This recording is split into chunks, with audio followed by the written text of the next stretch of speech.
Luke 10 verses 36 to 37. Which now of these three, thinkest thou, was neighbor unto him that fell among the thieves? And he said, He that shewed mercy on him. Then said Jesus unto him, Go, and do thou likewise. As mentioned before, only those who, at every level of life, including their life, work, marriage, raising children, making friends, how to spend time, and so on, 99% of the time, also involves God's leadership. Then, when he follows up or helps others, he will be colorful, and because of individualized teaching, its richness varies from person to person. Everyone's life and nature are different, so, there can't be a single course that works for everyone. That's why Zion Church has a one-to-one discipleship system. It is because the way to help each person is different. Therefore, if the foundation is rich, we can teach students according to their aptitude. Otherwise, copying and sameness cannot be integrated. For example, the information I share with Aiden as he grows, it is uniquely designed according to his growth, intelligence, and heart. To help him. Of which, most importantly, when Aiden grows to a specific position, he can meet God, and I mentioned a certain level of God's anointing and presence. If he continues to grow, I will be considered a success. Indeed, when I make custom-made programs for those around me, and when teaching the disciples individually, I also grew and learned more about God. I also know more about God. Instead, hide at home alone and study the Bible, not as much as extending your life to help others. Whether it's through worship songs, sermon sharing, discipleship, follow-up counseling, or helping others by going to gatherings, all can expand your life. To indirectly live a life you never had. In this way, give you greater access to God's vast ways of thinking and wisdom. For example, when I share, if you look at the person, you will explain it from their perspective and understanding level. When you look at a simple-minded strategist, I'm going to make things reasonably simple. When it comes to music, I looked at the people who made the music. All I can think about is explaining it from the other person's point of view. And that's why I recently discovered, whenever I start speaking English, as long as the eye falls on Aiden, I will immediately stutter and have unclear speech.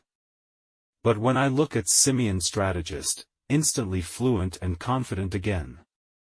This situation, not only when looking at Aiden, it was the same when I looked at Nehemiah in the past. So, when sharing with the crowd and looking around, I always mention myself, when speaking English words, do not look at Nehemiah, otherwise, there will always be uncertainty about the word's pronunciation, and speak stutter.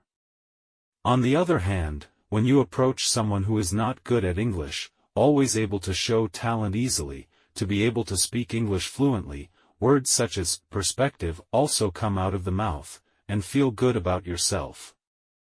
That's how people are. Enrich yourself by helping others, in a short period. It's like living someone else's life, seeing things from someone else's point of view, then talk to him. Therefore, we can understand why people who study hard speak rather dull. Why? They talk to themselves, without considering the people who were listening to him. No wonder the audience dozed off. When I talk to you, it's not like that. Always piques your interest. Say what you like to hear.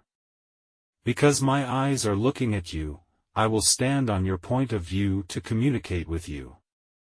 That's one of the great things about God. Indeed, God has such a powerful mind. It can be sharp, clear, and quick, see things from someone else's point of view, see things through from another point of view.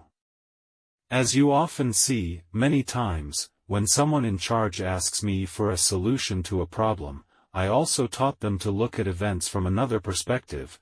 Then you can solve the problem. The reason, in the process, I not only grow myself, but I help the people around me grow. It has enriched my character. Luke 10 verses 36 to 37. Which now of these three, thinkest thou, was neighbor unto him that fell among the thieves? And he said, He that shewed mercy on him. Then said Jesus unto him, Go, and do thou likewise.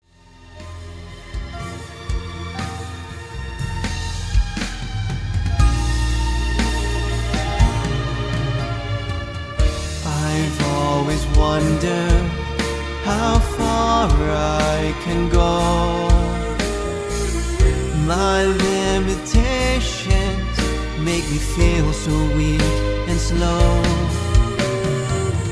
Oh, how I ponder if the galaxy's cold. Guess I'll really never know till I've got a place there of my own. Soon we'll have surpassed every trial the Lord has sent, and declare fit to rule the heavens. Every creature that has made its home in the stars trembles at the sound of our voices. Life will have surpassed, not confined to who we were. Oh, it's plain to see God's anointed us at the final touches and complete who we are. When the pupil has become the master, the curtain rises.